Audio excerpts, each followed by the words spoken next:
ഇപ്പോൾ ധനമന്ത്രി കെ.എൻ. ബാലഗോപാൽ വീട്ടിൽ നിന്ന് ഇറങ്ങുകയാണെന്ന് തോന്നുന്നു. എന്തായാലും എനിക്കൊന്ന് ബജറ്റിൻ്റെ കോപ്പിയുമായിട്ട് ഉദ്യോഗസ്ഥന്മാർ കെ.എൻ. ബാലഗോപാലിൻ്റെ വീട്ടിലെത്തുന്ന ദൃശ്യമാണ് പ്രേക്ഷകർ ഇപ്പോൾ തത്സമയം കാണുന്നത്.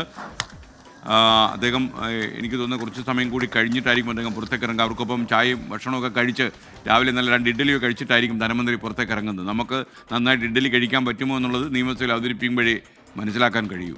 അപ്പോൾ ഞാൻ പറയാൻ വന്നത്, ഇപ്പോൾ യഥാർത്ഥത്തിൽ അവരുള്ളിൽ കടന്നു, ജീവനക്കാർ ഉള്ളിൽ കടന്നു, ബജറ്റ് തയ്യാറാക്കി ബജറ്റുമായി ബന്ധമുള്ള ഉദ്യോഗസ്ഥന്മാർ തന്നെയാണ് അവിടെ ധനതത്വശാസ്ത്രജ്ഞന്മാരാണ് അവിടെ എത്തിയിരിക്കുന്നത്. എന്തായാലും പ്രിയപ്പെട്ട പ്രേക്ഷകർ, അല്പം കഴിയുമ്പോൾ ധനമന്ത്രി ഈ ബജറ്റൊക്കെ പരിശോധിച്ച് ധനമന്ത്രി ബജറ്റുമായി പുറത്തിറങ്ങുമ്പോൾ മാധ്യമപ്രവർത്തകരോട് സംസാരിക്കുന്നുണ്ടാകും. എന്തായാലും എല്ലാ വർഷവും ബജറ്റ് അവതരിപ്പിക്കുന്ന വലിയൊരു കാഴ്ചയാണ്. അവതരിപ്പിച്ച് കഴിയുമ്പോഴാണ് ആ കാഴ്ചയ്ക്ക് ഒരു ഭംഗം ഉണ്ടാകുക പലപ്പോഴും. ഇത്തവണ അത് ഉണ്ടാകാതിരിക്കട്ടെ എന്നാണ് നമുക്ക് മനസ്സിലാക്കാൻ കഴിയുന്നത്. ഷെവീദ് റാവുത്തർ ധനമന്ത്രിയുടെ വീട്ടിന് മുന്നിലുണ്ട്. ധനമന്ത്രി എപ്പോഴായിരിക്കും ഈ ബജറ്റുമായി പുറത്തേക്ക് വരിക? എൻ്റെ ഷെവീദെ, ജനങ്ങൾ കാത്തിരിക്കുകയാണ്.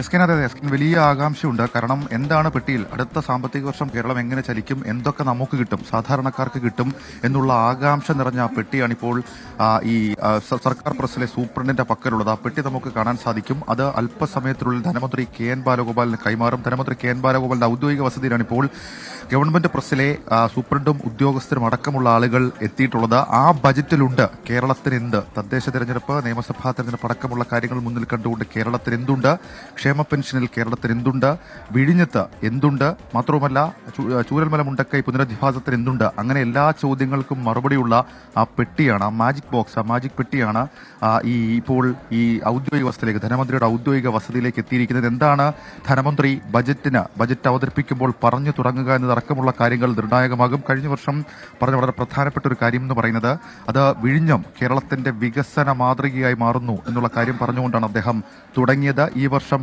എന്തൊക്കെയുണ്ട്, എത്രയായിരിക്കും നികുതി ഇനത്തിൽ ഈ വർഷം പ്രതീക്ഷിക്കുന്നത്, നികുതിയേതര ഇനത്തിൽ എന്തൊക്കെ പ്രതീക്ഷകൾ സർക്കാരിന്, അതേപോലെ തന്നെ എന്തിലായിരിക്കും പ്രൈം ഫോക്കസ്, അതിനെല്ലാം അപ്പുറത്തേക്ക് കേരളം കാതോർത്തിരിക്കുന്നത് ഈ കിഫ്ബി റോഡുകളിലെ യൂസർ ഫീ പിരിവ് ഉൾപ്പെടെയുള്ള കാര്യങ്ങളിൽ എന്ത് തീരുമാനമെടുക്കും, തദ്ദേശ തെരഞ്ഞെടുപ്പും നിയമസഭാ തെരഞ്ഞെടുപ്പും വരുന്ന പശ്ചാത്തലത്തിൽ ആ തീരുമാനം ഒരു പ്രഖ്യാപനത്തിൽ മാത്രം ഒതുങ്ങി അടുത്ത ഘട്ടത്തിലേക്ക് അത് മാറ്റുമോ എന്നടക്കമുള്ള ചോദ്യമുണ്ട്. ക്ഷേമ പെൻഷൻ 100 മുതൽ 200 കൂട്ടുമോ? കാരണം 3 മാസത്തെ ക്ഷേമ പെൻഷൻ കുടിശ്ശികയുണ്ട്.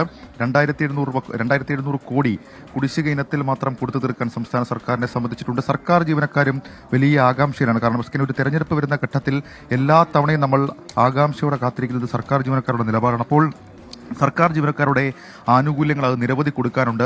സാമൂഹിക ആരോഗ്യ പദ്ധതികളും സുരക്ഷാ പദ്ധതികളുമായി ബന്ധപ്പെട്ട ചില കാര്യങ്ങൾ, ആരോഗ്യകിരണം പദ്ധതി, കാരുണ്യ പദ്ധതി അടക്കമുള്ള പദ്ധതികൾക്ക് എന്ത് നീക്കിയിരുത്തും എന്നതടക്കം സുപ്രധാനമാണ്. അങ്ങനെ അതിനെല്ലാം ഉത്തരമുള്ള ഒരേ ഒരു പെട്ടി, ആ ഒരൊറ്റ പെട്ടിയിലായിരിക്കും ഇന്ന് കേരളത്തിന്റെ കണ്ണുണ്ടാവുക. ആ പെട്ടി അങ്ങനെ ധനമന്ത്രിയുടെ വീട്ടിലേക്കെത്തി അതീവ സുരക്ഷയാണ് സൂക്ഷിക്കുന്നത്. ധനമന്ത്രിയുടെ വീട്ടിലെത്തിയിട്ടുണ്ട്.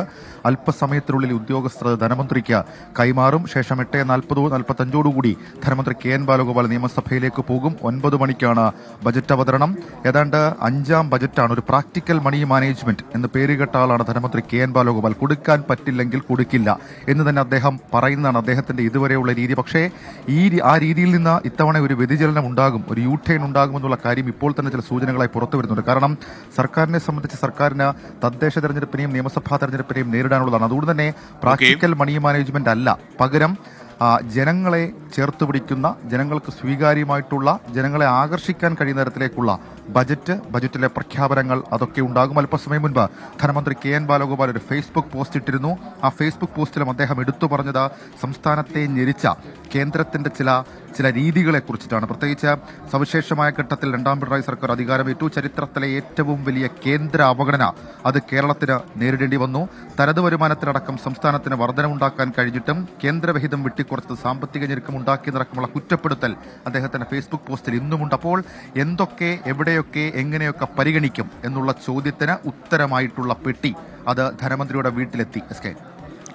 Okay, thank you Shaveed Rawther. എന്തായാലും അല്പസമയം കഴിയുമ്പോൾ ധനമന്ത്രി ബജറ്റ് അവതരണത്തിനായി പുറത്തിറങ്ങും. കൂടുതൽ വിവരങ്ങൾ നമുക്ക് നൽകാൻ കഴിയുമെന്നാണ് വിശ്വാസം.